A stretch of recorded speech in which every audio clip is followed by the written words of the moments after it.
Ustaz, di grup WhatsApp teman-teman SMP ada yang mengajak untuk minum-minum khamr dalam rangka merayakan ulang tahun teman yang lain. Apa saya juga wajib ingkar mungkar dan kasih nasihat atau di dalam hati sudah cukup? Hati sudah cukup, tapi mestinya Anda nasihatin. Tinggal ketik, nggak bertemu sama orangnya, kenapa lagi? Apalagi yang mesti ditakutin? Menurut saya, gitu kan? Atau dengan bahasa Anda, minum khamr kan diharamkan dalam Islam. Maka teman-teman yang muslim mestinya menjauhi, dan teman-teman non muslim mestinya menghargai teman-teman. Kan begitu. Nggak ada sesuatu yang salah kok di situ.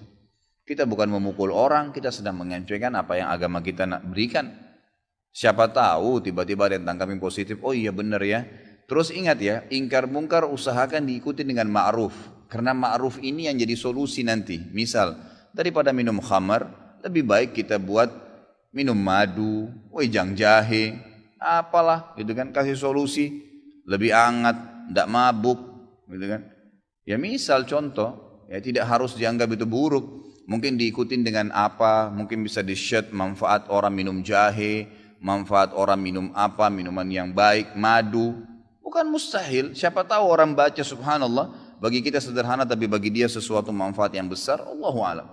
Ya tiba-tiba iya deh kalau gitu. Ya kalau perlu Anda yang racik, siapa tahu nanti bisa buka restoran.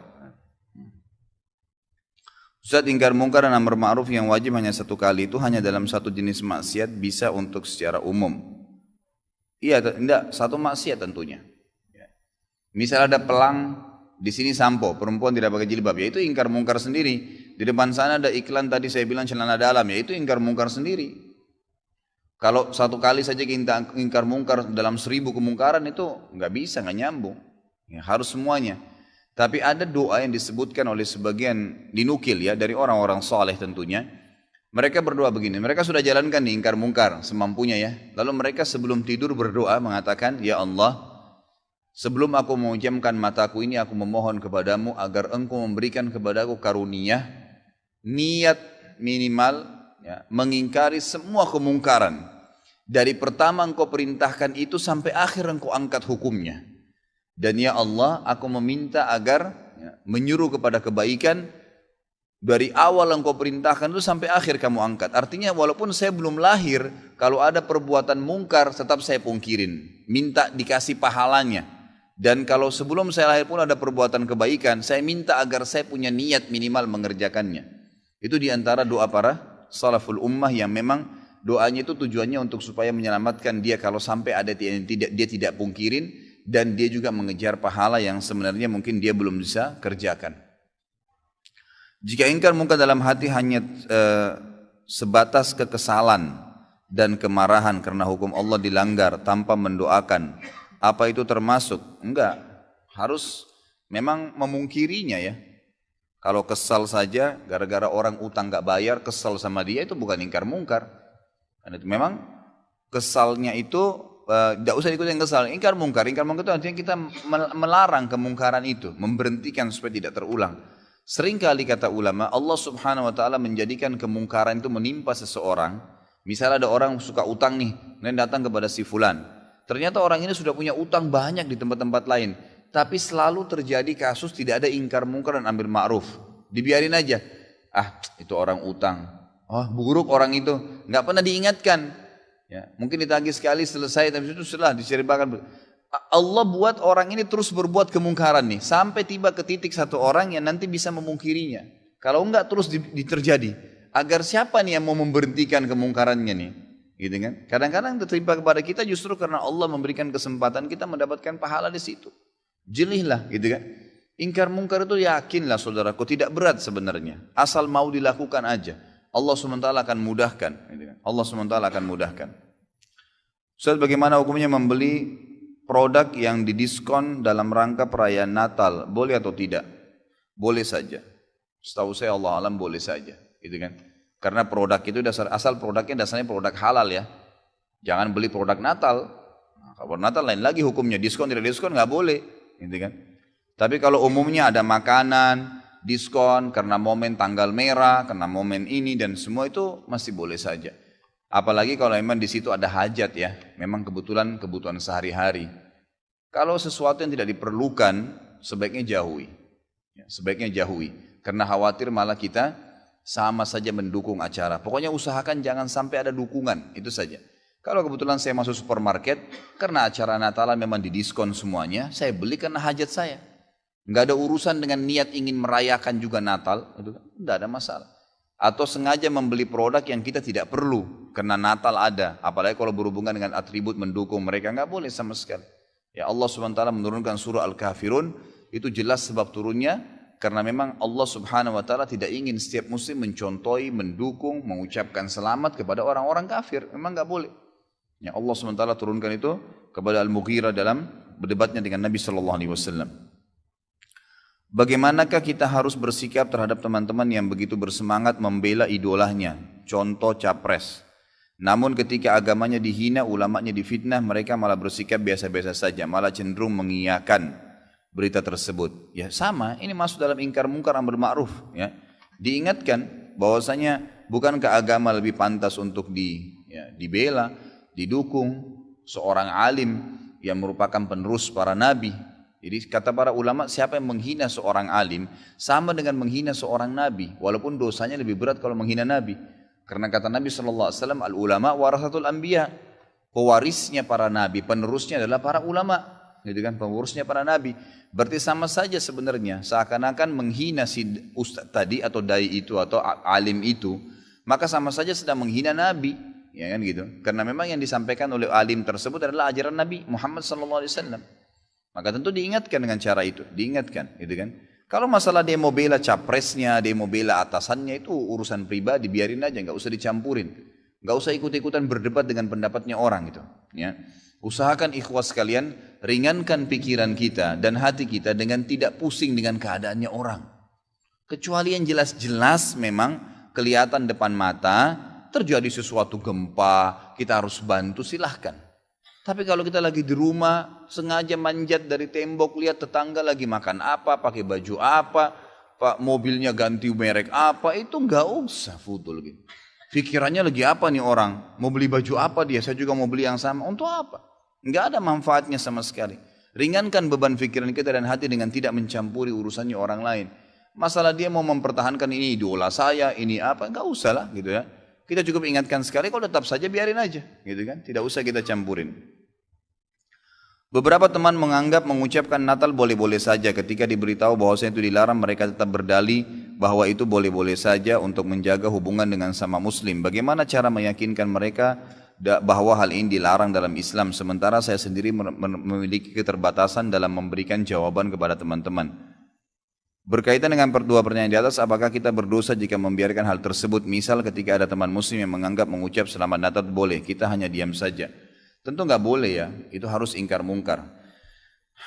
Orang-orang muslim yang mengatakan bahwasanya boleh saja mengucapkan selamat Natal, saya berani sumpah ikhwah, orang ini tidak punya ilmu agama dan imannya masih sangat tipis.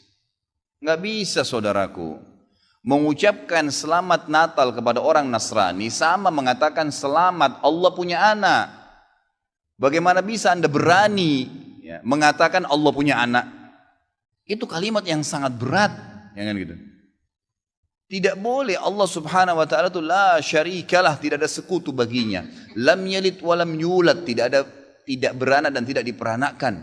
Dan Allah Subhanahu wa taala telah mengkafirkan orang-orang Nasrani dalam surah Al-Maidah. A'udzubillahi minasyaitonir rajim, laqad kafara alladziina qalu innallaha tsalitsu tsalatsa. Allah telah kafir orang-orang Nasrani yang mengatakan trinitas. Nggak boleh. Ngucapin selamat berarti selamat atas keyakinan kalian yang Allah sudah cap mereka kafir dengan itu. Bagaimana bisa dikatakan untuk menjaga hubungan dengan mereka? Kalau Anda menjaga hubungan dengan orang non-muslim, orang Nasrani dengan berteman, bertetangga, partner bisnis, kan gitu. Orang tua kita yang kafir kita silaturahim, tetap berbakti padanya. Kerabat-kerabat yang masih non-muslim kita silaturahim, jenguk kalau sakit, membantu orang miskin mereka. Boleh saja. Tidak ada yang larang dalam Islam itu. Tapi jangan sama sekali berhubungan dengan masalah keyakinan dan ibadah mereka. Nggak boleh memang dalam masalah ibadah. Allah mengatakan, ini tadi subhanallah saya pikir antum sudah tahu nih. Ya, makanya saya ulangin lagi sebab turunnya surah Al-Kafirun. Al-Mughirah telah datang kepada Nabi SAW mengatakan, wahai Muhammad, Mekah kita bagi dua saja. Sehari buat kamu, sehari buat kami. Kata Nabi SAW, saya belum faham, coba jelaskan lagi. Kata dia, sehari Muhammad, kau dukung ibadah kami. Kau ucapkan selamat buat kami. Kau ikutin ajaran-ajaran agama kami. Sehari lagi besok kami ikutin agamamu, kami ucapkan selamat untukmu, kami dukung ibadahmu. Apa jawaban Nabi SAW? Sehari-sehari. Biar adil. Kata Nabi SAW, tidak boleh.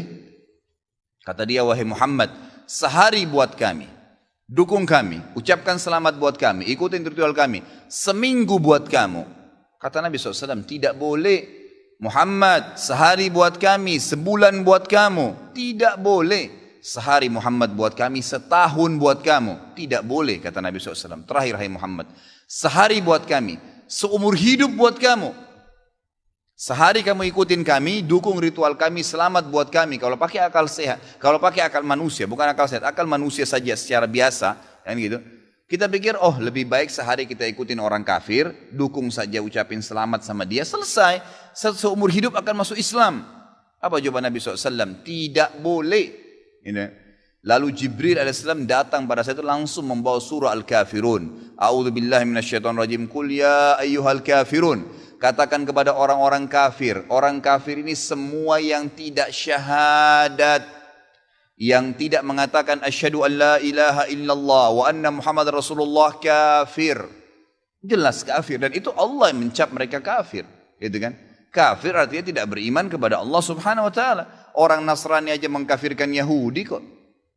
Yahudi mengkafirkan Nasrani, mengkafirkan Muslim. Kenapa orang Muslim nggak bisa mengkafirkan? Karena sementara kita jelas-jelas meyakini kenabian Musa, meyakini kenabian Isa alaihissalam. Gitu kan? Mereka yang memungkiri Nabi Muhammad SAW, Nabi terakhir, berarti tidak beriman sempurna kepada Allah Subhanahu Wa Taala. Dan sudah banyak ayat Al-Quran menjelaskan masalah itu. Gitu kan?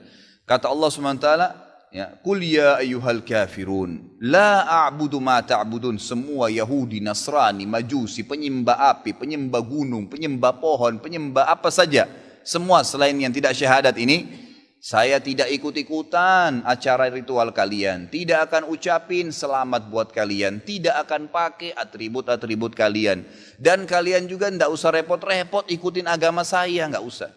Kita nggak butuh Nasrani. Saya tanya, pada saat sholat Idul Fitri, ada orang Nasrani ikut-ikutan? Idul Adha, gitu kan? Mereka berurus dengan agamanya sendiri. Kenapa orang Muslim pusing dengan acara ritualnya orang lain? Diulangi lagi. Ya, setelah dikatakan kalian tidak usah ikut-ikutan, saya tidak usah ikut-ikutan juga, diulangi lagi. Wala antum ma'budun ma'bud, wala ana 'abidun ma'abadtum, wala antum ma'budun. Dua kali diulangi. Dan saya tidak akan ikut-ikutan, kalian juga tidak ikut-ikutan, terus begitu. Terakhir dikatakan oleh Allah, lakum dinukum waliyadin. Kalian punya agama, saya juga punya agama. Titik, selesai. Gitu kan? Emang sudah begitu. Kalau anda bilang, oh itu cuma kata-kata, nggak masalah. Kata-kata bisa membuat anda murtad, saudaraku, bisa masuk neraka. Gitu kan? Sadarkah anda dengan satu kalimat, anda kalau mengatakan satu kalimat sekarang, semenit kemudian kalau anda yakin dalam hati bisa masuk neraka kalau meninggal. Kalau anda mengatakan saya murtad, memang dari hati mau keluar dari Islam, semenit kemudian dicabut ruhnya oleh malaikat maut, masuk neraka. Kalimat, kata-kata, bahaya tuh, gitu kan? Mungkin teman-teman juga sudah tahu yang dialog antara Muslim sama Nasrani di Amerika. Si Nasrani mengatakan, kenapa kau tidak ucapkan kalimat Natal, selamat Natal buat saya? Kata si Muslim, ya kata si Nasrani, itu kan cuma kata-kata. Kata si Muslim, kenapa? Apa kau sudah syahadat? Si Nasrani bilang enggak. Kenapa kau enggak syahadat? Dia bilang kalau saya syahadat saya tinggalin agama saya. Kata si Muslim, itu kan juga cuma kata-kata. Sama, gitu kan?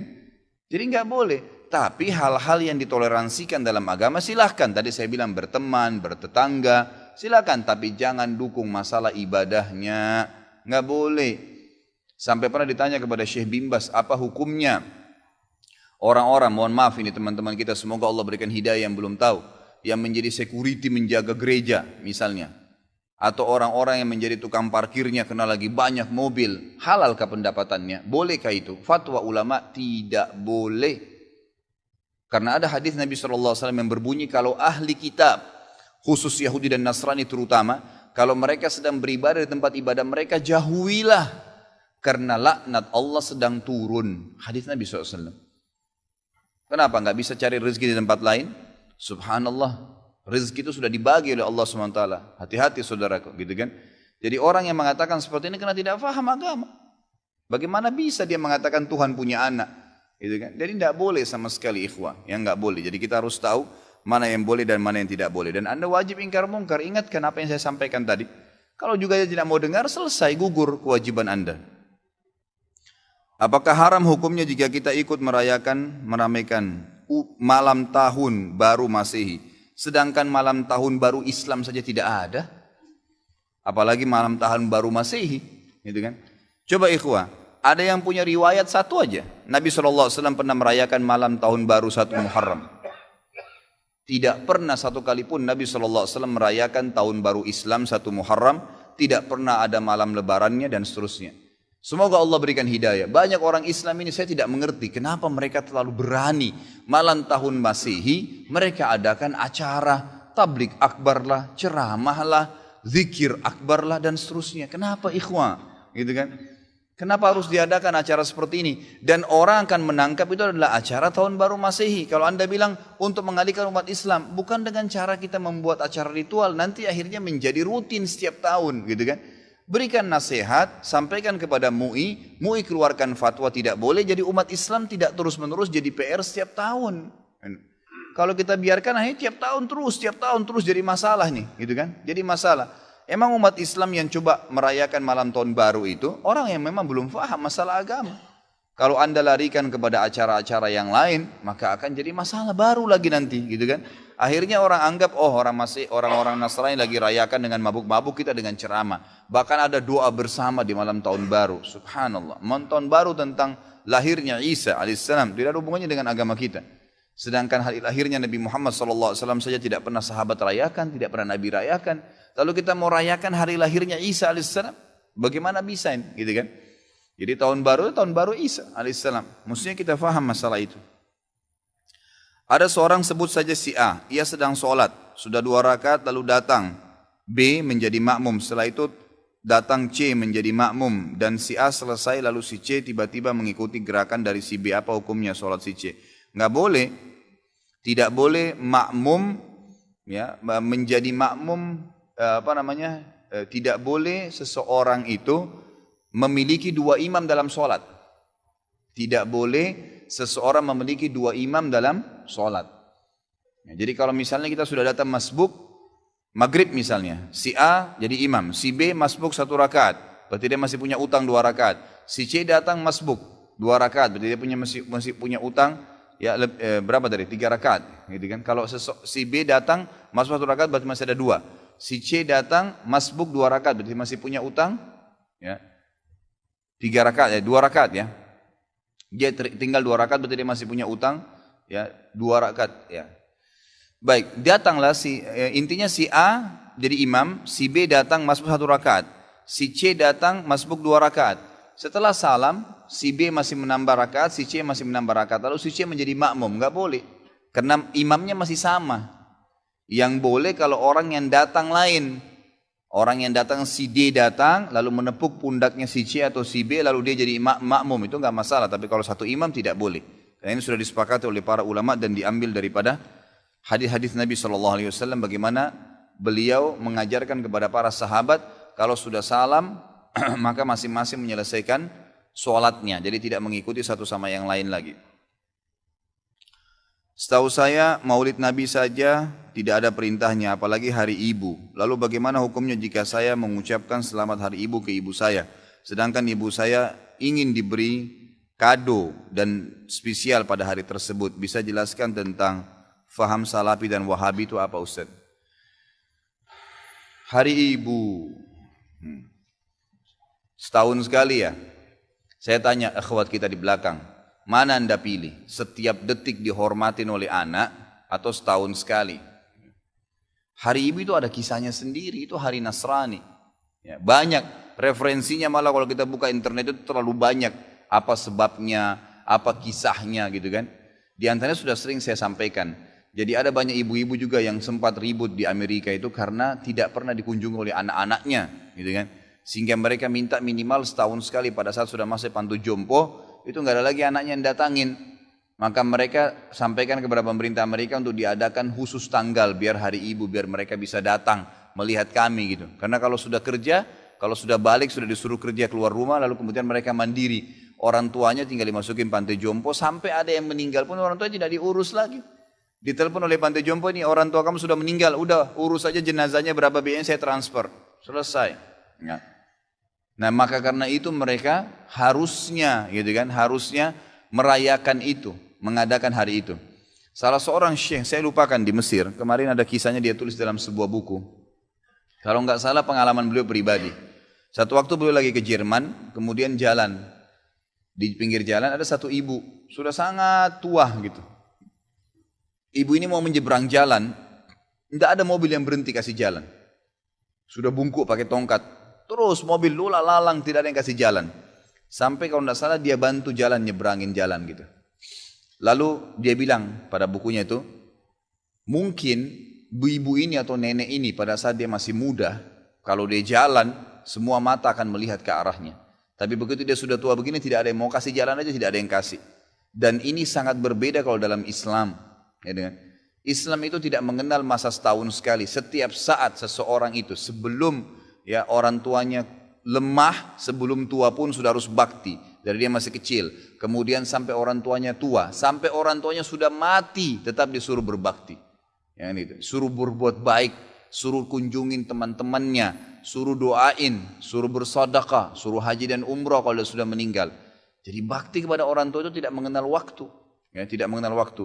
Kalau ibu anda minta kado, jelaskan dulu. Bu, saya akan kasih kado. Ya. Tapi tidak ada hubungannya sama tanggal ini ya bu, karena ini adalah acaranya orang Nasrani. Ibu setiap saat minta apapun saya kasih. Ibu apapun yang ibu butuhkan selama saya mampu saya kasih. Sebagai bentuk perintah dari Allah bakti dengan ibu. Gitu kan? Jelaskan, berikan penjelasan. Itu termasuk amar ma'ruf dan nahi mungkar. Kalau masalah salafi, salafi itu diambil istilah sebenarnya. Teman-teman kita yang berdakwah sekarang di Indonesia ini berfaham sunnah. Termasuk mungkin pengajian kita ini seringkali dikatakan pengajian salafi, pengajian wahabi. Karena setiap kali dalam pengajian-pengajian ini kita selalu mengatakan salaf ummah. Ada orang-orang terdahulu sebelum kita dari kaum salaf ummah. Salaf ini yang telah mendahului. Itu yang dimaksud sahabat dan tabi'in. Itu yang dimaksud dengan kaum salaf. Ya, kaum salaf. Salaful ummah telah berkata seperti ini para sahabat dan tabi'in. Nah karena sering mengucapkan ada istilah salaf dikatakan kelompok salafi. Padahal sebenarnya tidak ada kelompok ini gitu. Ini cuma istilah sebenarnya diistilahkan gitu kan. Karena ada keluar kalimat itu. Kalau Wahabi, Wahabi ini sebenarnya dulu pernah ada pemahaman keliru ya di Maroko berfaham diistilahkan Wahabi. Itu di zaman mungkin masih sudah lama, mungkin zaman Abbasiyah. Kemudian dihancurkan oleh Khilafah Abbasiyah dan pemimpinnya sudah dibunuh, dihukum mati, udah habis gitu kan. Nah pemahaman ini memang pemahaman yang tidak benar awalnya. Kemudian setelah ya, pemahaman Syiah banyak diperbaikin, diluruskan di Jazirah Arab ya. Dan orang-orang Sunni banyak mengistilahkan ini Syiah, hati-hatilah orang Syiah itu mencaci maki, mengkafirkan para sahabat kecuali Ali dan beberapa orang sahabat Nabi. Sementara ahli sunnah itu malah menghormati semua sahabat termasuk Ali. Tidak pernah ada ahli sunnah mencaci maki Ali radhiyallahu anhu. Kita muliakan dan kita terima. Semua keluarga Nabi SAW kita hormatin ya. Kita berikan salam dan salawat setiap kali kita tahiyat kepada mereka gitu ya. Nah orang-orang Syiah yang tidak menerima selalu diserang oleh ahli sunnah, gitu kan? Karena kalau dikatakan sunnah, sunni dan syi'i, ya gitu. Sunni itu artinya orang yang mengikuti sunnah. Sebenarnya orang Syiah tidak mau istilah itu melengket pada kita, nggak mau. Karena kalau difaham pemahaman sunni berarti orang-orang yang ikuti sunnah Nabi. Syiah berarti yang mengikuti pemahaman Ali, gitu kan? Seperti itu. Jadi pasti orang lebih cenderung memilih, oh berarti pemahaman sunni dong, ikuti Nabi. Yang ahli sunnah juga menghormati Ali kok nggak ada masalah. Gitu kan? Maka orang-orang Syiah mengeluarkan istilah Wahabi yang tadinya awalnya tidak baik nih, dilempar kepada orang-orang yang faham sunni. Makanya orang-orang Syiah di Iran itu mengatakan Saudi negeri Wahabi. Gitu kan? Maksudnya negeri yang menjalankan sunnah. Kalau dia bilang itu negeri pusatnya sunni, orang-orang akan dukung pasti. Tapi kalau dikatakan negeri itu negeri Wahabi, orang akan berpikir apa nih Wahabi ini? Bisa saja orang kembali kalau baca sejarah ke histori buruk tentang kisah Wahabi yang awal tuh. Yang memang tidak benar gitu kan. Padahal tidak pernah sama sekali ada istilah Wahabi. Saya tinggal di Saudi, waktu saya mau berangkat pertama, subhanallah, tahun 90, sekolah di Madinah. Waktu itu masih kelas SMA ya. Kemudian ada teman-teman ayah saya, ya, sempat mengatakan, nanti Khalid di sana ambil ilmunya, tapi jangan sampai kau jadi Wahabi. Saya berangkat terus terang, saya pikir Wahabi ini momok monster yang menakutkan. Setiap kali ada guru saya masuk, dosen saya masuk, saya selalu ini Wahabi nih. Yang berjenggot ngomong apa nih Wahabi nih. Gitu. Selalu begitu, gitu kan. Karena ayah saya seorang yang dikenal, gitu kan, seorang yang tokoh masyarakat di Makassar. Jadi pasti mereka tahu saya balik, saya akan gantikan beliau, minimal itu, gitu kan. Maka saya pun berhati-hati sekali. Subhanallah, mungkin 3 bulan sampai 6 bulan pertama itu semua momok yang kayak menakutkan. Tapi setelah saya muhasabah diri saya, enggak pernah orang-orang ini, enggak ada omongan kasar. Dan selalu yang keluar dari mulut mereka, qala Allah, qala Rasul. Allah berfirman, Rasulullah bersabda. Kalaupun dikuatkan, sahabat Abdullah bin Umar berkata, Abdullah bin Abbas berkata, selalu begitu. Tidak pernah ada, ini pendapat saya, oh ini pendapat Wahabi, enggak ada. Kalau orang Syiah selalu, kelompok Syiah, selalu digembar-gemborkan Syiah. Kita tidak pernah, tidak ada begitu. Lalu saya bilang, ini pemahaman yang salah. Kira-kira bagaimana caranya saya ambil ilmunya, saya enggak jadi Wahabi, ini bagaimana modelnya? Enggak bakal nyambung kalau emang ini dikatakan Wahabi, berarti pemahaman ini benar selalu kalau Allah, kalau Rasul. Dari mana nih? Lama kelamaan saya sampai S1 baru saya paham, oh ini istilah yang digunakan oleh orang-orang Syiah untuk menjauhkan orang bahkan dari pemahaman Sunni yang benar. Seperti itu.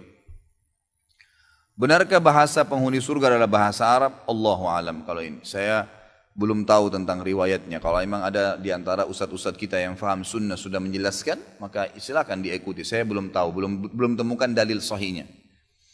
Tentang manusia yang dapat memberi syafaat di akhirat, hanya Rasulullah atau juga biasa manusia lain seperti teman atau keluarga. Semua bisa.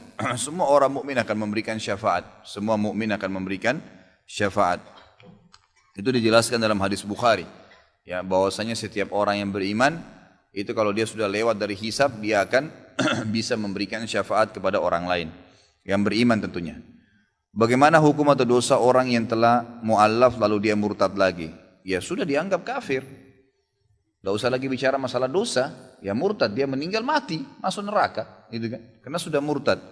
Tidak dianggap lagi ada dosa berhubungan dengan dosa lagi. Dosa itu artinya sesuatu yang masih bisa dimaafkan nantinya, gitu kan? Dia sudah tinggalkan, tidak ada lagi amal dia yang bisa diterima. Apakah berdosa memutuskan tali persaudaraan dengan orang yang telah murtad padahal kita sudah mengingatkan akan dosa besar? Tidak usah putus silaturahim. Dia murtad seperti orang kafir umumnya, tetap kita silaturahim. Tetap saja, gitu kan? Tidak ada masalah dengan itu. Dan bukan tugas kita menghukumi dia. Jadi perintah Nabi SAW, man irtadda an dinihi faqtulu, man baddala dinahu faqtulu, hadis sahih. Siapa yang mengganti agamanya maka bunuhlah dia. Itu untuk pemerintah, bukan untuk individu, gitu kan? Jadi bukan kita yang harus menghukumnya. Bagaimana hukum atau sah tidaknya menikah dengan orang yang telah hamil, padahal itu bukan hamil dengan kita. Kita harus menolong orang yang telah hamil tersebut. Kenapa harus tolong orang yang sudah hamil dengan menikah? Menikahlah dengan wanita yang tidak hamil. Kenapa harus ditolong? Gitu kan? Artinya kalau tolong dikasih biaya, mungkin dia mau melahirkan nanti, ya seterusnya gitu kan? Bukan dengan cara menikahinya. Allahu alam. Kalau yang saya tahu jangan nikahi wanita yang sudah dihamil di luar nikah. Kan gitu. Itu berarti dia sudah melakukan perbuatan zina dan itu berbahaya. Untuk masa depannya nanti Anda berbahaya. Saya sarankan carilah mukminah yang baik-baik. Perintah agama kita menyuruh menikah dengan wanita yang mukminah, yang belum disentuh oleh orang, gitu kan. Kenapa harus cari orang yang seperti ini? Kalau ditanya sahkah pernikahannya, sudah pernah saya jelaskan dan sering saya ulangin ini ya. Jadi kalau pendapat yang paling kuat sebenarnya, ada pendapat ulama yang mengatakan boleh saja, sah saja, tapi anaknya tidak dinisbatkan. Anaknya tidak dinisbatkan kepada pemilik sperma. Tapi pendapat yang saya pegang adalah pendapat yang tidak sah. Pernikahan wanita yang hamil sampai dia meletakkannya. Karena Nabi SAW melarang wanita hamil untuk menikah di dalam hadis-hadis yang sahih dan juga melarang menjatuhkan hukuman rajam ataupun cambuk bagi wanita yang hamil. Bagaimana cara bakti kepada orang tua yang sudah meninggal? Ya, doakan, sedekah atas namanya, umroh dan haji, kunjungin kerabatnya, Kalau ibu dan bapak itu bisa diganti baktinya dengan saudara-saudara kandungnya. Seperti sabda Nabi SAW, al-khalatu bimanzilatil Tante itu, saudara kandungnya ibu adalah pengganti atau sama posisinya dengan ibu. Jika bayi yang baru lahir lalu ia wafat ketika dilahirkan, apakah bayi itu wajib diakikahkan? Ini khilaf di antara ulama, tapi yang rajih adalah diakikahkan saja. Nggak ada masalah. Nah, itu. Walaupun dia meninggal. Bagaimana dengan foto setengah badan yang dipajang di dinding tembok? Malaikat tidak masuk rumah juga. Saya sarankan lebih baik baca di buku ini ya. Ini buku kebetulan saya sudah bawakan, memang malam ini ada buku ini. Kalau memang mau dimilikin bisa, ini sangat bagus. Rumah yang tidak dimasuki malaikat, lebih baik Anda baca di sini. Karena ini bukan hanya sekedar rumah, ya, bukan hanya bahasan sekedar rumah, tapi memang bahasan siapa itu malaikat, apa manfaatnya kalau ada di rumah kita, siapa itu rivalnya, lawannya malaikat adalah para syaitan, dan apa bahayanya, siapa itu syaitan dan apa bahayanya di rumah, kemudian baru masuk jenis-jenis rumah yang tidak dimasuki oleh malaikat, gitu kan. Termasuk yang dipajang fotonya. Memang kenapa akhi sekalian dan ikhwah, kenapa kalau seandainya Anda tidak pajang foto Anda? Kenapa? Tidak ada masalah kok, gitu kan? Tetap saja rumah itu orang tahu rumah Anda punya sertifikatnya kan? Selesai. Kenapa harus pajang fotonya? Gitu kan? Jadi lebih baik jangan. Ada contoh kasus seorang syekh di Yaman, mungkin saya pernah ceritakan dulu, saya di sini memang belum, tapi waktu itu kalau tidak salah di Al-Azhar atau sebelumnya di masjid yang sebelumnya ya. Tapi intinya ada seorang syekh di Yaman didatangi oleh seseorang pengusaha dari Jakarta. Dia datang dengan anak perempuannya pakai cadar, datang di Yaman. Duduk ngobrol-ngobrol, terus syekh ini menghormati mereka, berikan tempat, transportasi, segalanya. Intinya si saudagar ini, pedagang dari Jakarta ini sangat terkesan dengan anak perempuannya, bagaimana pelayanan diberikan oleh syekh. Syekh ini orang mampu di Yaman. Lalu mereka undang ke Jakarta. Datanglah ringkas cerita syekh di Jakarta. Begitu tiba di Jakarta, gitu kan, dikatakan ini pedagangnya bilang, maaf syekh, saya nggak bisa datang jemput, tapi anak saya akan jemput. Ternyata dia ini orang awam, bukan orang paham agama, dan anaknya pakai cadar waktu itu hanya karena melihat tradisi orang di Yaman gitu. Datang, dia bilang, anak saya perempuan yang itu hari ketemu Anda yang akan jemput. Syekhnya ini tangkap mungkin seperti di Yaman, kalaupun ada satu perempuan yang datang maka akan rame-rame satu mobil gitu kan, banyak orang. Dia kaget, ternyata ada seseorang wanita pakai rok pendek dekatin dia di Bandara Soekarno-Hatta. Lalu mengatakan, syekh. Syekhnya balik, siapa ini tiba-tiba panggil pakai rok pendek ini? Syekhnya balik sepintas, iya. Dia bilang, saya syekh yang datang ke Yaman kemarin. Gitu kan. Ringkas cerita, kata syekhnya, di mana ayah kamu? Kamu siapa nih? Saya si Fulana yang datang kemarin. Syekhnya diam. Kemudian naik di mobil. Ternyata di mobil pun pada saat itu syekhnya tidak tahu alamat, gak tahu apa-apa, naik. Ternyata anak perempuan ini dan hanya ada satu orang saja di mobil. Jadi bertiga di mobil. Pulang menuju ke rumah. Ringkas, pas tiba di rumah disambut oleh si pedagang ini. Ringkas cerita, kata syekhnya pas mau duduk, dia bilang, sebentar. Sebelum saya duduk, kata syekhnya, saya mau tanya. Kalau seandainya saya dengan tongkat ini, ada tongkat dia pegang, mengangkat rok anakmu ini yang perempuan nih untuk melihat celana dalamnya, apa kau marah? Ini syekhnya bilang kepada si pedagang ini gitu kan, pengusaha ini. Dia bilang, tentu syekh, saya pasti marah. Itu kan perbuatan yang tidak baik, kurang ajar. Ngapain lihat celana dalam anak saya gitu. Kata syekhnya, sekarang saya tidak usah pakai tongkat, semua sudah kelihatan dari anak kamu, gitu kan. Kenapa kamu biarkan dia seperti ini? Kemarin dengan sangat terhormat menggunakan busana muslimah, sekarang malah seperti ini. Semua orang bisa melihatnya. Akhirnya dia tersentuh dan dia mengingatkan kepada anaknya. Tapi seperti itulah ya. Berlibur keluar kota apa boleh? Misal ke Jogja untuk berlibur, apakah ada tuntunan syar'inya untuk niat mengunjungi bumi Allah yang lain? Dan bagaimana jika berniat untuk tafakkur alam, gitu kan? Boleh saja, nggak ada masalah sebenarnya, gitu kan? Nggak ada masalah kalau mau ke Jogja, mau ke Surabaya, mau kemana silahkan, nggak ada masalah. Selama memang itu wilayah banyak orang Islam, nggak apa-apa. Mayoritas orang Islam ya, artinya ibadah kita tidak terganggu, tutup aurat nggak terganggu, nggak ada masalah, gitu kan? Nggak ada masalah. Jadi itu bukan sesuatu yang salah, boleh saja. Tapi jangan sampai terjadi pelanggaran-pelanggaran syar'i. Apalagi kalau mau bertafakur, nggak apa-apa. Ada sebuah gunung yang besar, dingin, yang gitu, hijau, kita mau melihat. Bertafakur itu artinya memikirkan tentang langit, keajaiban Allah, ada masalah. Orang rekreasi dari sini ke puncak, kemana, ada masalah. Asal tidak melakukan perbuatan-perbuatan yang diharamkan. Tapi bukan ke negara orang-orang kafir secara khusus ya, sudah saya jelaskan. Maka lebih baik diprioritaskan ke negara-negara Islam. Bagaimana jika ada pasangan suami istri, keduanya bekerja di tempat berbeda. Suami sering, tugas keluar kota, begitupun istri, dan harus menginap karena banyaknya pekerjaan. Apakah istri diperkenankan bepergian keluar kota dan menginap jika diizinkan oleh suaminya? Ini sebenarnya ada dua bahasan ya. Kalau berhubungan dengan jarak safar, maka kembali kepada hadis Nabi sehari semalam, itu dulu. Tapi yang kita sorotin di pertanyaan yang kedua, permasalahannya adalah kenapa istrinya harus kerja? Ini dulu ditanyakan. Perempuan dalam Islam bukan tidak boleh punya penghasilan, boleh. Tapi pertanyaannya kenapa harus bekerja? Perempuan itu diciptakan dari tulang rusuk. Kenapa harus dijadikan sebagai tulang punggung? Ya, dibalik kasusnya, rusuk itu ditutup, disimpan, dijaga, bukan malah diekspos keluar. Ya, ini Syekh bin Baz memberikan fatwa yang sangat menarik di akhir-akhir hidup beliau sebelum meninggal rahimahullah. Beliau mengatakan, semoga saja kalau tidak salah ya, semoga saja seluruh muslimin bisa menyadari masalah ini, bahwasanya banyak wanita-wanita muslimah yang sekarang yang sengaja disuruh berdesak-desakan dengan laki-laki dan akhirnya terpaksa ya menanyakan kepada kami hukum-hukum yang semestinya memang sudah tidak boleh. Pasti dalam agama tidak boleh. Misalnya bagaimana hukumnya Ustaz? Saya naik bus pulang kerja dihimpit oleh laki-laki semua sehingga badan saya kegencet. Bagaimana hukumnya? Haram. Masa saya mau bilang halal? Gitu kan? Kan tidak mungkin. Tapi dia terdesak kepada keadaan yang karena dia keluar dari fitrahnya, gitu kan? Cobalah mungkin berdagang hal-hal yang tidak berhubungan dengan masalah hal-hal yang haram, gitu, berbahaya sekali. Ya, gitu. Jadi kalau darurat, apalagi darurat dalam kali kata memang pendapatan tidak cukup sama sekali. Dan memang pekerjaan dikerjakan juga halal, itu nggak ada masalah. Tapi kalau Masya Allah rumahnya sudah ada, makanan semua sudah cukup, hanya karena prestasi, gitu kan? Hanya karena prestasi duniawi, atau karena selembar ijazah yang dianggap rugi kalau tidak dipakai, nah ini yang jadi masalah, gitu kan? Maka harus kita tahu, ikhwah sekalian tadi saya bahasakan waktu di awal pertemuan kita. Kalau kita meninggal dunia ikhwah, wallah ayat Al-Quran nih, ya.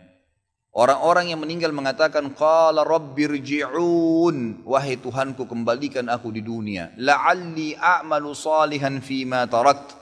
Saya berharap bisa kembali ke dunia untuk beramal saleh saja. Enggak ada orang meninggal ikhwah akhwat sekalian berharap kembali untuk naikin mobilnya yang mewah. Sudah enggak ada itu. Berharap kembali kepada istrinya yang cantik, suaminya yang gagah, mobilnya yang bagus, rumahnya yang besar, ranjangnya yang mahal, spraynya mau ganti apa besok. Orang sudah mati enggak ada lagi itu. Selalu harapannya bagaimana saya bisa kembali ke dunia beramal saleh. Itu saja. Itu yang kita butuhin, bukan yang lainnya, gitu kan? Maka semestinya kita harus lebih fokus ke masalah amal-amal soleh ini. Itu yang harus kita pikirkan. Komunitas Islam, Muslim, bagaimana dengan hadis berlepas diri dari orang yang tinggal di negara kafir? Apakah di Inggris misalnya, di sana komunitas Muslim terutama salaf sudah lumayan berkembang. Apakah hadis ini juga terkena pada mereka? Tentu saja ya, hadis ini maksudnya ana bari'um mimma asya baina adhrul musyrikin. Yang kurang lebih artinya saya berlepas diri. Ya, kata Nabi SAW, bagi orang yang tinggal di tengah-tengah orang kafir, artinya memang mereka berada di tengah-tengah orang kafir yang mereka tidak bisa beribadah. Kalau anda bisa beribadah, silahkan. Tidak ada masalah. Kan sudah saya katakan ya. Kalau kita hidup di negara-negara non-muslim, memang mereka mayoritas, tapi orang Islam tetap bisa beribadah, tidak terganggu akidahnya, tidak diganggu, silahkan. Nggak ada masalah. Tapi yang menjadi fakta lapangan sekarang, kebanyakan, kalau negara Islam, maka pemimpin-pemimpin Islam itu tidak pernah mengganggu orang non-muslim. Subhanallah, nggak pernah ada sejarah di dunia raja Islam sengaja membunuh masyarakat kafir yang kafir di negara, nggak pernah. Tapi pemimpin non-muslim yang membunuh orang Islam, masyarakatnya banyak kasusnya, gitu kan? Bukankah sekarang di Angola, di Afrika itu semua masjid dirubuhkan? Semua masjid dirubuhkan sekarang, tidak boleh dianggap Islam agama teroris. Pemimpinnya non-muslim. Sementara di Nigeria, negara-negara Islam yang lain di Afrika, tidak pernah tuh hancurin gereja, nggak pernah hancurin, bahkan tempatnya orang Hindu, orang Buddha nggak pernah diganggu, dibiarin aja, gitu kan? Di zaman Umar bin Khattab, di zaman para sahabat, para tabi'in, ya, para ulama, khalifah-khalifah Islam, tidak pernah mereka merusak tempat-tempat ibadah, dibiarin sambil didakwain, gitu kan? Seperti itu keadaannya. Kalau Anda yakin tidak terganggu dari sisi ibadah, bisa saja kita bebas berdakwah, bahkan makin berkembang Islam, silakan. Nabi SAW waktu mengutus Mus'ab bin Umair ke Yaman, ke Madinah, dan di Madinah ternyata mayoritasnya orang muslim tadinya. Kemudian setelah beliau berdakwah ternyata jadi berkembang pesat Islam, bahkan menjadi kekuatan negara Islam nantinya. Maka itu nggak ada masalah. Nggak ada masalah. Yang penting jangan terganggu. Yang sering saya teriak-teriakan di ceramah ini kan, kalau Anda tinggal di negara non-muslim, kemudian kita jadi minoritas dan susah sekali ibadah. Nggak bisa. Mau izin sholat aja nggak dikasih sama atasannya.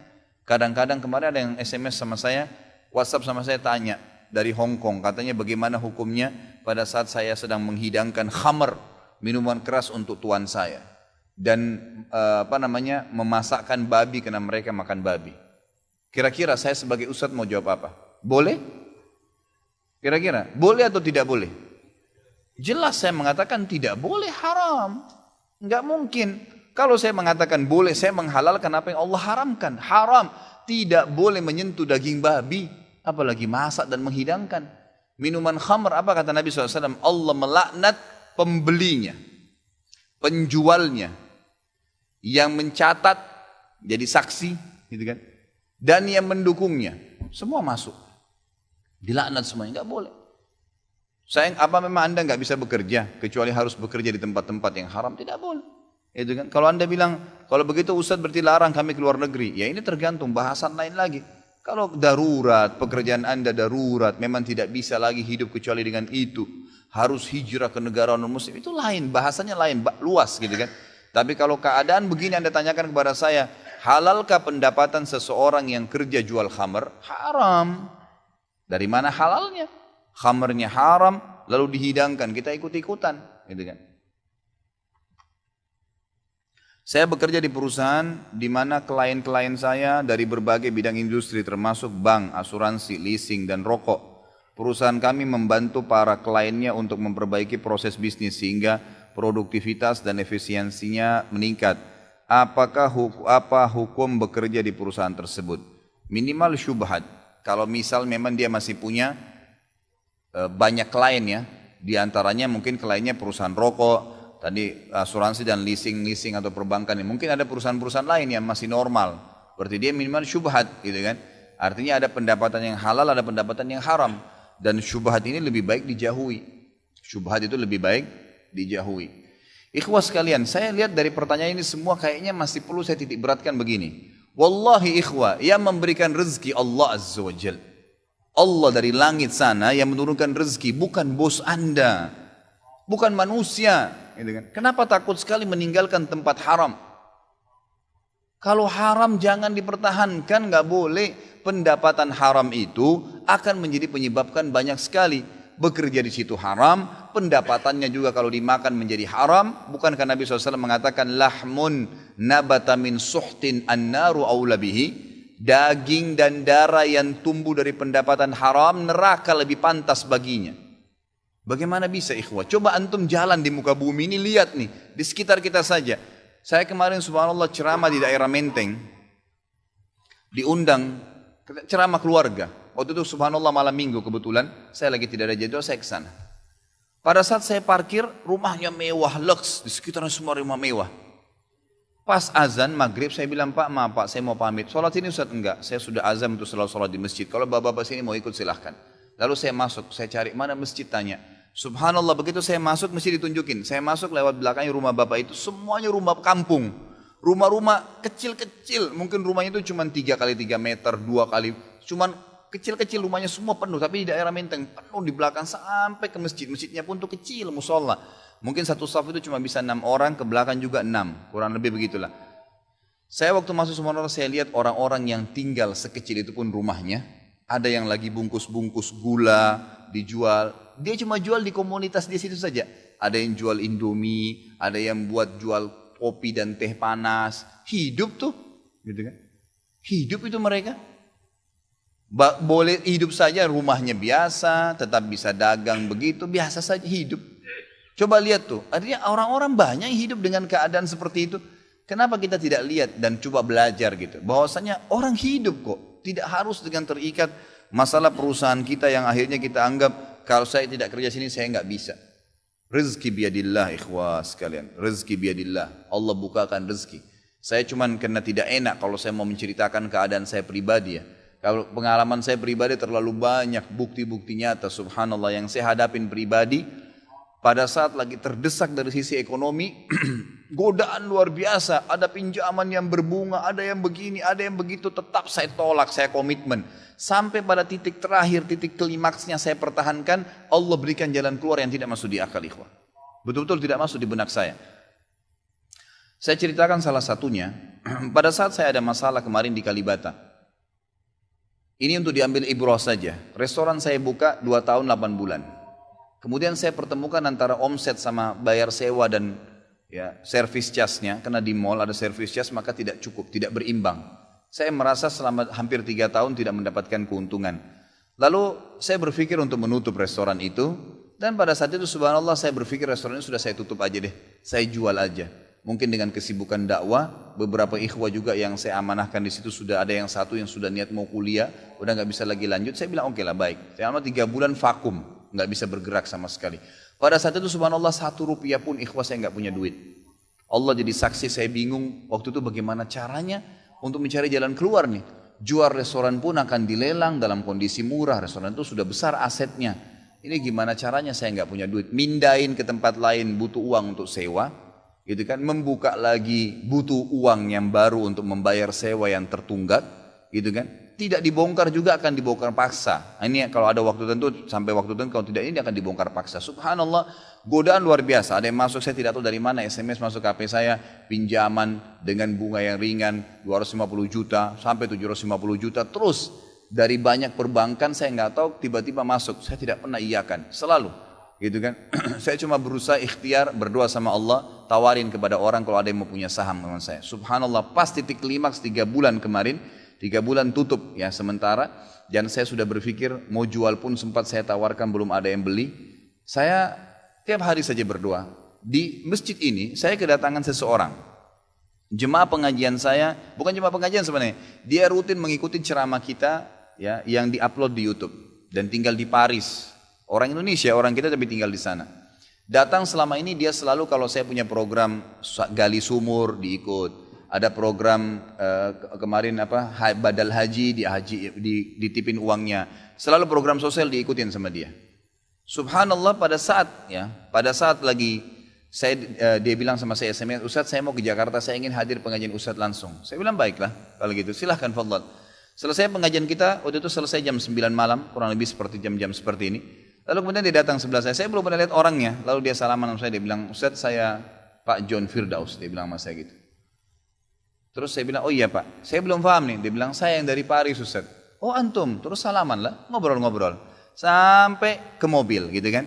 Saya sempat kasih dia beberapa buku yang biasa saya bawa di mobil. Ini akhi, mungkin antum bisa baca-baca di sana sama keluarga dan seterusnya.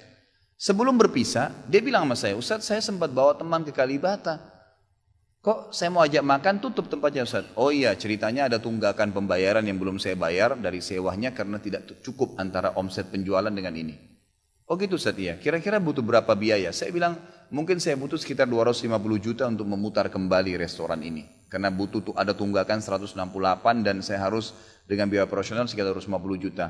Rencananya memang saya mau buka saham kalau memang ada yang mau masuk.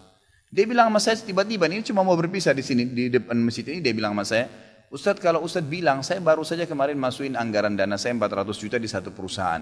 Kalau saya tahu saya akan ikut sama Ustaz. Ya sudahlah akhi, qadarullah nggak apa-apa gitu kan. Tapi kalau emang Ustadz mau, saya coba pikirkan nanti saya pertimbangkan. Kira-kira berapa? Saya bilang saya akan buka saham 250 juta itu 10% dari omset antum akan ambil. Karena aset restoran sekarang 2,5 M. Baiklah, dia bilang sama saya gitu. Saya pulang ke Paris ini, hari Senin saya berangkat, saya bicara sama istri, saya langsung kasih berita ke Ustadz lalu saya kasih. Baiklah saya bilang kalau begitu. Dia pulang, subhanallah, saya pikir ya sudahlah, ini mungkin dia mau pertimbangkan lagi. Malamnya, pada malam itu juga, dia tiba-tiba SMS ke saya, dia bilang, Ustadz setelah saya musyawarah sama istri, saya akan transfer ke Ustadz dengan jumlah 250 itu. Supaya bisa bergulir dan saya siap mengambil 10%-nya. Gitu kan, saya sujud syukur kepada Allah, Alhamdulillah ada jalan keluar gitu. Subhanallah saya ke Kalibata, saya bicara besoknya sama GM-nya, saya ngobrol, ini gimana jalan keluar, saya sudah ada duitnya sekarang dan mau diputar. Oh udah gak bisa Pak Khalid, ini kan sudah 3 bulan vakum. Udah gak bisa, harus dibongkar, udah tutup, nggak bisa lagi. Kalau Pak Halid mau pindah tempat lain silakan, atau mau buka sini kembali harus ganti nama. Baiklah, saya coba kembali kepada Allah SWT lagi berdoa, ya Allah berikan petunjuk, ada apa sebenarnya ini, bagaimana jalan keluarnya. Hati saya subhanallah cenderung untuk keluar, gitu kan. Udahlah mungkin saatnya untuk keluar dari situ, karena memang selama ini ada teman-teman saya berikan masukan juga yang sering datang, akhi di sini parkiran susah, akhi di sini kadang-kadang tidak ditahu dan seterusnya, lebih baik kalau ente keluar. Saya tiba-tiba berpikir mungkin saya keluar deh. Saya iseng aja di condet, saya mutar-mutar, coba deh saya cari ruko, mungkin ada. Dengan 250 juta daripada saya bayar ke Kalibata, mendingan saya sewa ruko, mungkin bisa sewa 2 tahun, ya, mungkin 75 juta, 100 juta per tahun, saya bisa dapat 2 tahun, lalu saya coba gulirkan lagi. Dengan izin Allah, di depan rumah, di Jalan Raya Condet itu dekat rumah orang tua saya, ada 1 ruko, 2 ruko disambung, 3 tingkat, dan ruko itu bekas travel haji umroh, gitu kan. Pas dipasang spanduknya disewa, dikontrakin, gitu kan. Saya langsung tanya, saya telepon, setelah saya tinjau beberapa lokasi, kemudian saya telepon. Dia bilang boleh, silakan Bapak lihat. Saya lihat ke dalam, cocok, alhamdulillah 3 lantai itu. Kemudian saya tanya sewanya, ternyata dananya juga mencukupin, gitu kan, dananya mencukupin. Lalu kemudian saya mulailah ya proses, saya bayar sewanya, kemudian saya juga proses pemindahan, dan insya Allah dalam waktu dekat akan dibuka. Tapi saya melihat dari pelajaran sini ikhwah, bahwasanya jalan keluar dari Allah itu ribuan, jutaan jalan keluarnya. Sabarin aja, nikmatin prosesnya. Setiap penawaran haram, tolak, jangan pernah mau. Dengan izin Allah akan ada jalan keluar. Tidak ada. Kata Nabi SAW, "Man taraka syai'an lillah abdalahu khairan min." Gitu kan? Jadi tidak ada sama sekali. Subhanallah, pada saat itu saya harus bayar sewa 225 juta, uang sisa 250 juta pada saat itu. Terus kemudian saya sempat telepon ke akh itu lagi, ya, Pak John, semoga Allah jaga beliau. Saya sempat telepon, kemudian saya katakan, akhi, kemarin antum bilang antum sempat masukin dana 450 di 400 di Jakarta itu. Bagaimana kalau antum tarik uang itu, kalau masih bisa, kita gabungin aja. Saham kan per 250 juta itu ada 10%. Antum ambil aja 30% dari semua total omset penjualan nanti. Tidak usah dengan 750, dengan 650 saja, gitu kan? Dia bilang kalau itu sudah nggak bisa Ustaz. Tapi memang coba saya pertimbangkan deh. Saya akan coba hubungin teman-teman di Paris ini yang sudah biasa, yang kenal antum, gitu kan? Kalau yang kenal antum mungkin mereka bisa. Baiklah, fadhal. Subhanallah, besok dia SMS lagi ke saya. Ustaz, saya sudah musyawarah dengan istri, ternyata saya punya dana cukup 650, kami yang pegang semua saham itu. Ditransfer uang semua ke saya. Yang tadinya saya dari 1 rupiah tidak pegang duit, masuk uang 650 juta ikhwah, tidak masuk di akal, gitu. Sesuatu yang tidak masuk. Orang ini saya nggak kenal, nggak pernah ketemu, sekali ketemu di sini, dan sekarang sudah kembali ke Paris. Setiap kali saya bilang akadnya saya akan kirim, baru tadi saya kirim akadnya. Sudah nggak apa-apa Ustaz, saya percaya. Akhi, ini bisnis loh, bisa untung rugi. Sudah paham Ustaz. Orang lain aja banyak bisnis dia rugiin saya nggak takut, apalagi sama Ustaz. Sudah silakan, alhamdulillah. Saya melihat Allah berikan jalan keluar yang sangat dimudahkan. Yang penting nikmatin prosesnya dan yakin kepada Allah SWT. Jangan takut. Jangan takut. Dan ada banyak kisah seperti dalam hidup saya yang saya mungkin sebagian tidak diceritakan gitu kan. Cuma ini tadi saya buka supaya memang bisa ada pengalaman. Karena rata-rata sini karena hanya masalah kekhawatiran saja. Kekhawatiran rezeki yang insya Allah tidak akan ada masalah dalam kehidupan kita. Bagaimana solusi untuk pengusaha muslim jika butuh modal sedangkan bank syariah sendiri pun terlibat riba? Apakah boleh pengusaha muslim meminjam modal kepada bank syariah karena urgensi sudah tidak ada lembaga keuangan murni? Kalau saya sarankan pertama berdoa kepada Allah Subhanahu wa taala, murni, tulus berdoa kepada Allah agar diberikan jalan keluar. Ini luar biasa, banyak sekali kisah berhubungan dengan masalah ini.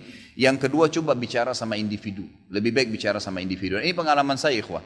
Subhanallah, dari pertama saya buka usaha tahun 2003 saya mulai buat perusahaan Ajwad itu, kemudian saya ekspor kayu gaharu ke Saudi. Belum pernah saya pakai modal dari luar, belum dari instansi perbankan. Alhamdulillah belum pernah. Selama itu saya cuma tawarin kepada jemaah pengajian, kepada keluarga saya, kemudian ada yang ikut satu-satu, mulai dari modal yang ada saya amanahkan, jaga dengan baik, kemudian berputar, Allah berkahi. Akhirnya kemudian baru berkembang ke buka usaha-usaha yang lain. Saran saya coba ke secara individu dan minta kepada Allah petunjuk. Yang kita sayangkan ini ikhwah, kita banyak ini mau berdoa kalau lagi sakit parah, gitu kan, baru berdoa sama Allah. Tapi kalau untuk minta modal, kayaknya nggak mungkin deh sama Allah, gitu kan. Kalau mau minta mobil mewah, kayaknya nggak mungkin sama Allah. Ya, ini semuanya ikhwah, apapun yang kita minta kepada Allah Subhanahu Wa Taala, apapun sifatnya. Kalau perlu kancing baju putus, ya Allah coba gantiin yang sama, nggak apa-apa. Minta sama Allah, Allah akan berikan nanti jalan keluar, dapat toko dan bisa dapat yang sama. Gitu kan, itu dengan izin Allah. Jadi jangan terlalu Jangan terlalu sempitkan ya berdoa sama Allah Azza wa Jalla ini. Dalam kehidupan sehari-hari kita umat Islam juga butuh melakukan transaksi perbankan seperti transfer dan lain. Selain itu masih membutuhkan bank sebagai satu lembaga untuk penyimpanan uang. Bagaimana umat Islam menyikapi hal ini? Sudah saya bahasakan ya. Kalau seandainya kita tidak ada jalan lain dan harus berhubungan dengan itu, kita lakukan. Tapi batasi pada hal-hal yang tidak melanggar syar'i. Misal tidak ada bunga misalnya, ya, tidak ada bunga. Ada pendapat ulama sekarang di Timur Tengah yang membahasakan kalau seandainya bolehkah seseorang menggunakan kartu kredit, gitu kan? Sementara memang itu penawaran jasa dan itu dari perbankan ya konvensional. Maka ada pendapat dari ulama Mesir mengatakan boleh saja kalau memang itu fasilitas yang dia mau gunakan dan darurat, ya dia tidak ada uang maka dia harus memakainya gitu kan. Tapi dengan syarat tidak boleh kena bunga. Kapan dia kena bunga? Maka dia berarti masuk dalam masalah riba. Berarti sensitif sekali. Antum harus bayar tanggal 30, tanggal 31 lewat belum bayar 1 hari, kena 50 ribu. 50 ribu itu sudah riba, gitu kan? Sudah riba, sangat sensitif. Maka lebih aman tidak dilakukan. Jadi ada pendapat yang begitu, tapi jauh lebih aman seorang muslim menjauhkan dirinya. Allahu a'lam. Kalau memang darurat kita punya bank, punya rekening di bank, nggak masalah. Ya, itu pakai saja. Ya, kalau memang tidak ada bank ribawi Ustaz, ya bank ribawi. Apa boleh buat? Tidak ada yang lain, gitu kan? Saya harus nabung, uang saya nggak mungkin 100 juta, 200 juta saya taruh di kamar, nanti bisa hilang misal. Saya harus taruh di bank, di kampung saya, di kota saya tidak ada kecuali bank ini. Pakai saja, taruh, jangan ambil bunganya, gitu kan. Selesai, jangan berhubungan dengan masalah ribawiyanya. Tapi kalau sudah ada perbankan syariah, Anda alihkan, ya, seperti itulah. Apakah benar Rasulullah SAW dimakamkan 3 hari setelah meninggal? Enggak benar. Enggak benar. Jadi Nabi SAW meninggal, setahu saya Allah alam pada hari itu juga sudah dimakamkan. Saya meminjamkan uang 5 juta ke teman saya untuk berbisnis jual celana. Lalu saya bilang ke dia bahwa kira-kira akan dapat untung 1,8 juta. Saya bilang akan membagi ke dia 450 ribu. Apakah itu termasuk riba? Saya belum tangkap ini ya. Baik, modal 5 juta, keuntungan 1,8 kurang lebih. Maka saya akan memberikan kepada dia 450 ribu. Apakah itu riba? Enggak, bukan riba. Ya, kalau memang jelas keuntungannya 1,8 jelas sudah dapat. Kalau ini untung 1,8 saya akan kasih kamu 450 ribu, itu bukan riba. Tapi untung atau tidak saya tetap kasih kamu 450 ribu, itu baru riba. Itu baru riba. Bagaimana hukumnya berjualan di mana ini? Di momen malam tahun baru, karena pada saat itu sangat ramai akan calon pembeli. Kalau penjualan itu memang dasarnya sudah di situ, kita punya sebuah tempat tahun baru atau tidak tetap kita jual, silahkan saja, nggak ada masalah, gitu kan? Tapi kalau tidak, maka ini ada rincian. Kalau seandainya tempat itu memang umum saja, artinya kita tidak berhubungan dengan masalah tahun barunya, emang di depan rumah banyak orang yang lagi ngumpul, kita lagi mau jual kopi, ini masih umum. Ulama mengatakan umum, dia cuma mau menjual kepada orang-orang ini, gitu kan. Tapi kalau sekaligus niatnya untuk merayakan, itu tidak boleh. Kalau mau saran saya, nggak usah, nggak usah. Tidur, bangun sholat tahajud, minta sama Allah rezeki, berzikir, baca Quran lebih baik. Allahu a'lam, jauh lebih baik. Karena begini loh, setiap orang yang berhubungan dengan seseorang atau sesuatu kegiatan pasti berefek. Pasti berefek. Kita masuk ke sebuah lokasi, orang-orang itu lagi majelis ilmu seperti ini. Kira-kira apa efeknya? Minimal kalau dia cuma datang sholat dia bisa mendengarkan, minimal. Atau mungkin dia duduk juga ikut dengar. Kita masuk ke sebuah tempat, orang lagi pada berantem semua. Kita hanya jadi berantem situ karena bingung, gitu kan? Tidak tahu harus buat apa. Pasti ada tampiasannya. Orang lagi ngerayain tahun baru, tiup trompet, lagi ngomong, ada orang pacaran, terus kita dagang di situ. Kira-kira ada efeknya nggak? Pasti ada efek. Minimal lihat auratnya orang, minimal dengar trompetnya, minimal ini dan minimal itu. Hanya karena kita mau jual berapa? 100 gelas kopi, gitu kan? Lebih baik di tablik akbar saya aja jual kopi nanti, gitu kan? Insya Allah dapat pahala.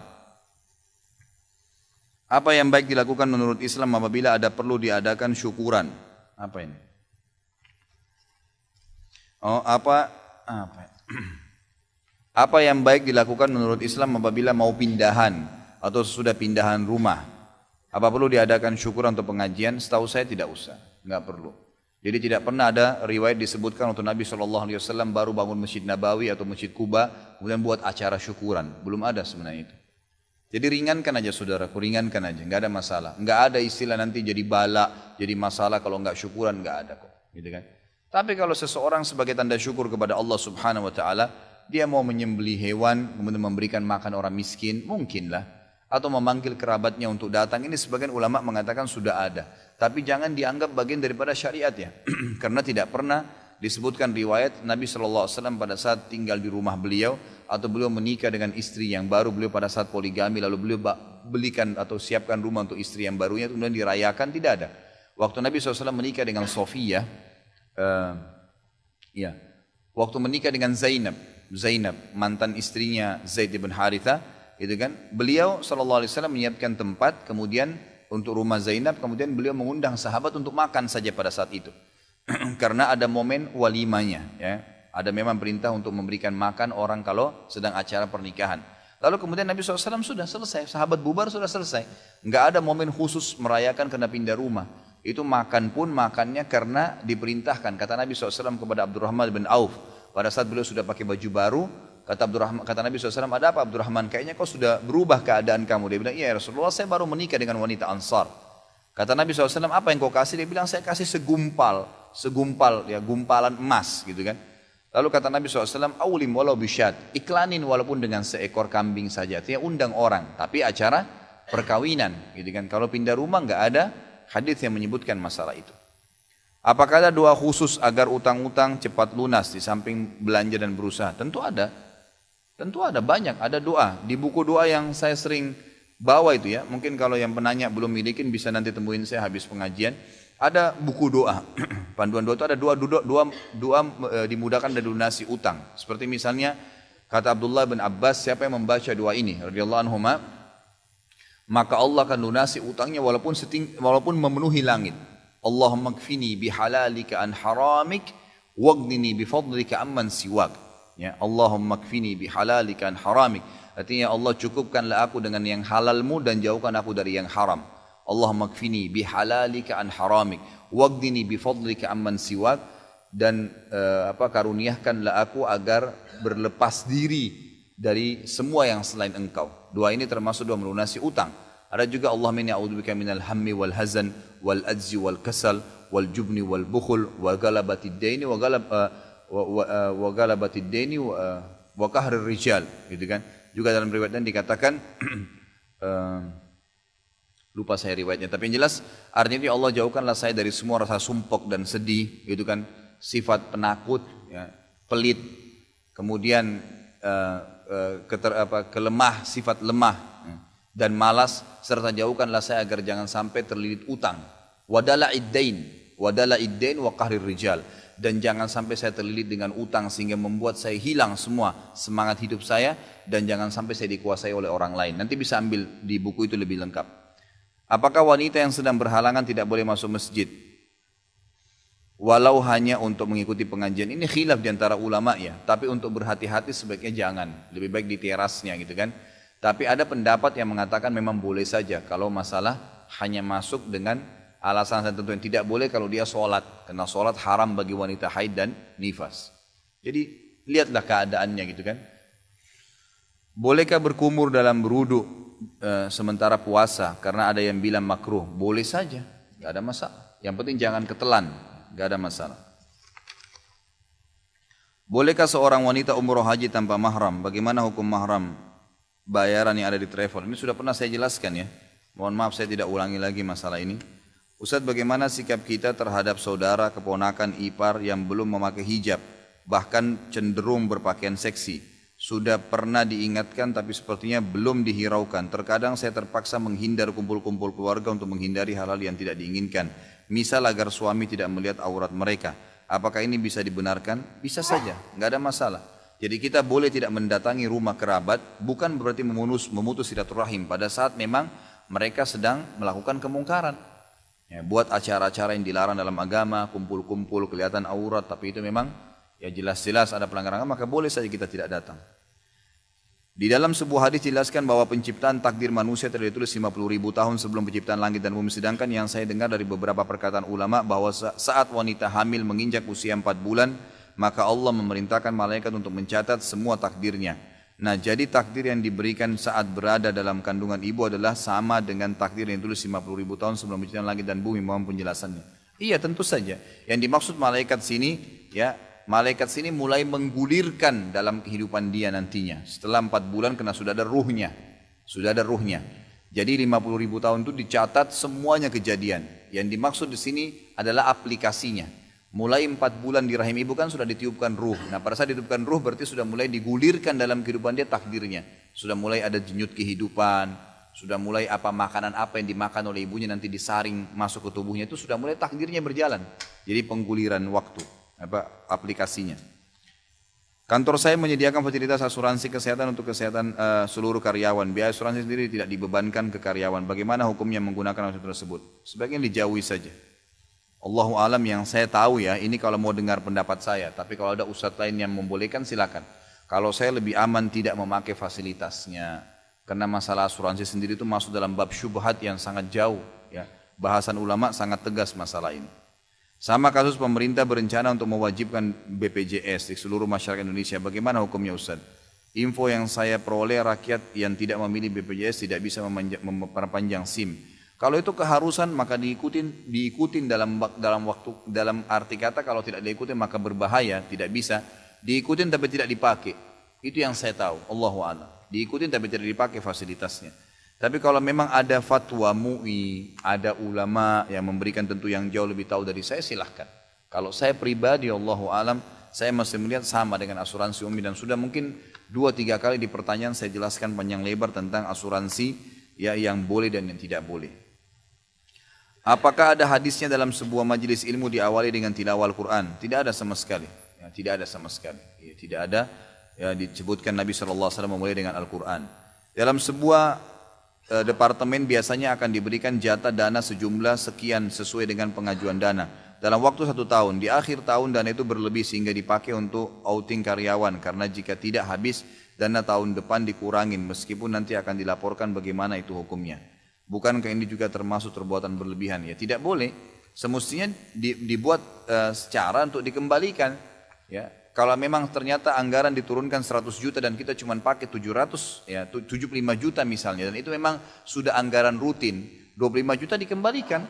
Ya, kalau dia alasan supaya tahun depan tidak dikurangin, ya berarti permasalahannya adalah dia tidak jujur pada saat itu. Dan 25 juta itu tidak layak untuk dibagi, nggak boleh. Nggak halal untuk pegawainya, gitu kan? Hanya dibuat acara-acara yang tidak. Kecuali kalau memang yang memberikan dana instansi pemerintah sendiri ataupun individual, memang mengatakan pokoknya ini semua untuk pegawai, terserah bebas mau diapain sisanya, itu lain. Tapi kalau ini laporan, nanti dibuatin laporan, nanti rekayasa data, gitu kan, seakan-akan itu memang sudah masuk dalam anggaran tapi dibagi-bagi, maka ini tidak boleh, haram hukumnya. Saat sedang wudhu, setelah wudhu ada atau sholat, saya sering merasa was-was karena keluarnya angin dari kubul dan dubur, tapi sering tidak berbunyi dan berbau. Sahkah sholat saya apabila keluar? Dan apakah keluarnya keputihan pada wanita membatalkan wudhu? Ini ada hadis Bukhari menjelaskannya, di mana Nabi seorang sahabat mengatakan, ya Rasulullah, saya kalau sholat kadang-kadang was-was apakah saya keluar angin atau tidak. Kata Nabi SAW, selama kau tidak dengar suara dan tidak berbau, maka berarti ya, sah. Gak ada masalah, gitu kan? Artinya memang itu cuma was-was biasanya. Kalau masalah tadi ini apa? Keputihan itu tidak batal, setahu saya, Allahu alam, tidak batal karena itu memang cairan yang tidak dianggap memang sengaja, bukan cairan yang dianggap sengaja, bahkan lebih cenderung ulama mengatakan tidak najis, Allahu alam.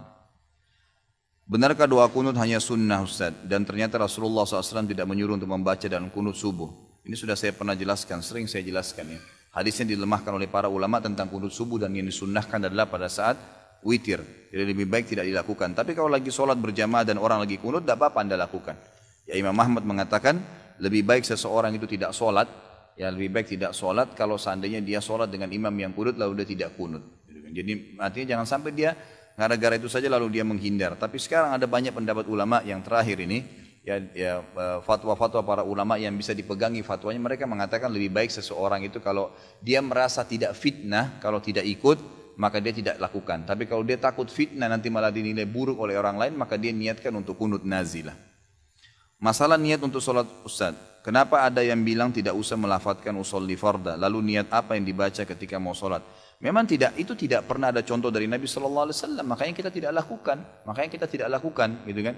Pernahkah ada sebuah hadis dari Nabi SAW? Nabi mengatakan kepada para sahabat, kalau kalian mau sholat, bacalah usolli farda, salatid duhur dan seterusnya. Belum pernah ada satupun riwayat. Semua bab sholat membahas masalah itu. Dan sudah pernah saya jelaskan, ini hanya karangan dari sebagian orang-orang dari Al-Azhar di Mesir, yang mengatakan perlu menguatkan niat dalam hati dengan lafaz, gitu kan? Tapi mereka mengatakan, ini pun teman-teman yang mengatakan mengucapkan usolli farda ini, mereka mengatakan ini adalah pelengkap niat dalam hati. Jadi kalau ada orang sholat, niat dalam hati mau sholat duhur, Allahu Akbar, dia lupa dengan lafaz lisannya, maka sah sholatnya. Tapi kalau ada orang mengatakan usolli farda salat duhur, tapi hatinya nggak niat sholat, nggak sah, gitu kan? Tapi jumhur ulama mengatakan karena tidak pernah ada hadis yang menyebutkan lafaz niat dengan lisan, maka mengatakan niat dalam hati. Misal tadi Anda mau sholat isya, begitu imamnya Allah Akbar, kita terlintas mau sholat isya dan berjamaah, selesai. Dan kita sudah tahu kita jadi makmum, tidak usah bilang lagi makmuman. Yang imam sudah tahu jadi imam, tidak usah lagi mengatakan imaman. Memang sudah begitu, ya, yang harus kita lakukan. Kenapa ya Ustaz saya sering dengar, ngapain sih baca Yasin pada malam Jumat? Saya tahu si Ustaz baca Al-Kahfi lebih baik. Tapi memang salah kalau baca surah Yasin pada malam Jumat pada malam Jumat, mohon penjelasannya. Bukan salah kalau seandainya Anda kebetulan baca dari Al-Baqarah sampai akhir, terlintas surah Yasin, atau Anda memang lagi pengen baca surah Yasin pada saat itu. Yang keliru kalau Anda tentukan setiap malam Jumat baca Yasin. Penentuan sebuah ibadah di waktu tertentu itu butuh dalil, butuh penuntun, gitu kan? Penuntun. Kalau Al-Kahfi jelas ada perintahnya, Kalau ini tidak ada perintahnya, tidak ada hadis yang khusus menjelaskan baca Yasin di malam Jumat. Nah kalau kita kebetulan mau baca, pengen baca surah Yasin, umum saja gitu, bukan karena ditentukan malam Jumatnya, maka dibaca silahkan.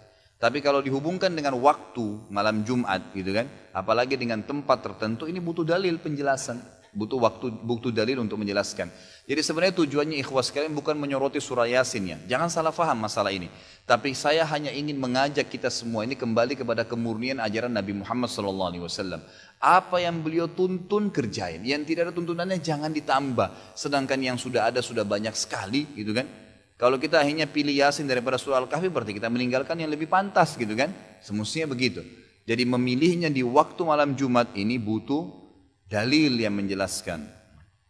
Teman anak ada yang bilang mazhab Syafi'i membagi bid'ah menjadi dua. Ada bid'ah hasanah dan maulid itu termasuk bid'ah hasanah. Jadi tidak apa-apa jika dikerjakan karena masih ibadah. Bagaimana menurut Ustaz dan apa saja itu bid'ah? Bid'ah itu kan Nabi jelasin dalam hadis yang jelas. Kata Nabi SAW, yang jelas hadisnya, kullu bid'atin dhalalah wa kullu finnar, gitu kan. Kata Nabi SAW, semua bid'ah itu akan membawa pada kesesatan dan kesesatan akan membawa ke dalam api neraka. Saya masih bingung kalau ada orang yang mengatakan ada bid'ah hasanah. Bid'ah hasanah ini berarti bid'ah yang baik, gitu kan? Sementara bid'ah dari sisi definisi adalah sesuatu yang baru yang Nabi SAW tidak contohkan. Dan bid'ah ini rivalnya adalah sunnah. Ya, sampai ulama sepakat mengatakan siapa yang menghidupkan sunnah mematikan bid'ah. Siapa yang menghidupkan bid'ah berarti menghidupkan sunnah, gitu kan? Berapa banyak ikhwas kalian ibadah yang kita belum kerjakan. Kenapa kita harus susah nih? Ya, buat lagi melakukan bid'ah apalagi dikatakan hasanah. Yang sunnah aja difokus kerjain istiqomah, itu aja selesai, pasti diterima, gitu kan? Jelas-jelas ada dalilnya. Kenapa bukan ini yang kita fokus? Itu aja sudah banyak yang terbengkalai. Berapa banyak subhanallah orang-orang yang melakukan maulid Nabi SAW, gitu kan? Katanya bentuk cinta dengan Nabi SAW. Coba lihat kehidupan sehari-hari. Jalani nggak sunnah Nabi SAW, gitu kan? Jauh sekali sunnah Nabi. Bahkan ada yang tidak sholat hadir, gitu kan? Dan banyak sekali hal yang termasuk subhanallah pelanggaran. Karena yang paling penting Nabi SAW tidak pernah merayakannya. Tidak pernah melakukan itu, gitu kan? Itu yang paling penting. Maka kita sebagai pengikut sejati beliau tidak melakukannya juga. Kalau seandainya ada yang mengatakan tidak saya harus melakukan, itu silahkan, hak Anda. Saya tidak menyalahkan, silahkan saja. Saya menyampaikan apa yang saya ketahui. Dan saya cuma mengajak kepada kemurnian. Nabi SAW tidak contohkan, maka saya pribadi tidak kerjakan. Yang mau ikut silahkan, yang tidak mau Anda nanti bertanggung jawab sendiri di depan Allah Subhanahu Wa Taala. Yang terakhir adalah Ustaz, benarkah ahli sunnah wal jamaah tidak pernah melakukan zikiran bersama setelah sholat di masjid? Kenapa seperti itu Ustaz? Ya. Jadi yang saya tahu Allahu alam memang Abdullah bin Umar menyebutkan dalam riwayat bahwasanya saya mengetahui sholat di masjid Nabi SAW sudah selesai dengan saya dengarkan suara zikir mereka. Dengan saya dengarkan suara zikir mereka, maksudnya Nabi dan para sahabat. Jadi di zaman Nabi SAW itu zikir habis sholat bersuara sebenarnya, bersuara. Tetapi tidak dilakukan secara bersamaan. Gitu. Jadi misal Nabi SAW lagi baca ayat kursi, sahabat sana lagi baca Al-Ikhlas, sahabat sana lagi baca Al-Falaq, yang sana lagi baca Subhanallah 33, dibebaskan oleh Nabi SAW. Itu yang ada dalam hadis. Tapi suara mereka terdengar, gitu kan. Kalau ada sekarang orang lebih memilih zikir dengan tidak mengeluarkan suara, gitu kan, mungkin hanya dia saja yang dengar, itu adalah termasuk adab sebenarnya. Adab dan tata kerama agar orang-orang tidak terganggu dengan dia. Tapi intinya disunnahkan, boleh saja orang mengeraskan suaranya dalam zikir habis sholat ya. Tidak ada masalah. Ya, kita lihat kalau selama saya pernah di Saudi 7 tahun, setiap saya sholat di masjid-masjid yang ada di dekat-dekat rumah masyarakat, itu pas saya habis sholat mereka pada baca la ilaha illallah, ada yang baca subhanallah, baca ayat kursi, tapi masing-masing secara individual. Karena membaca secara serentak berjamaah ini itu butuh panduan, butuh tuntunan dari Nabi SAW. Apakah Nabi SAW pernah menuntunnya? Yang kita temukan malah yang ada adalah riwayat Abdullah bin Mas'ud radhiyallahu anhu. Abdullah bin Mas'ud mengatakan pada saat dipanggil oleh Ubay bin Ka'ab, dan di situ ada beberapa tabi'in yang lagi berzikir, yang pimpinannya mengatakan subhanallah, anak-anak semua murid-muridnya mengatakan subhanallah, gitu kan, sambil mereka memegang batu dan memindah-mindahkannya. Maka Ka'ab bin Malik mendatangi rumah Abdullah bin Umar berkata, wahai Abdullah bin Umar, kalau kau lihat ini pasti kau tidak suka. Karena ini tidak pernah ada di zaman Nabi SAW. Kata Abdullah bin Umar, apa itu? Silakan kau ke masjid. Ditemukanlah di masjid tersebut ternyata ada beberapa tabi'in yang lagi berzikir sambil dituntun. Pimpinannya mengatakan subhanallah, yang lain pada itu subhanallah. Sambil rame-rame subhanallah, subhanallah, subhanallah, rame-rame gitu.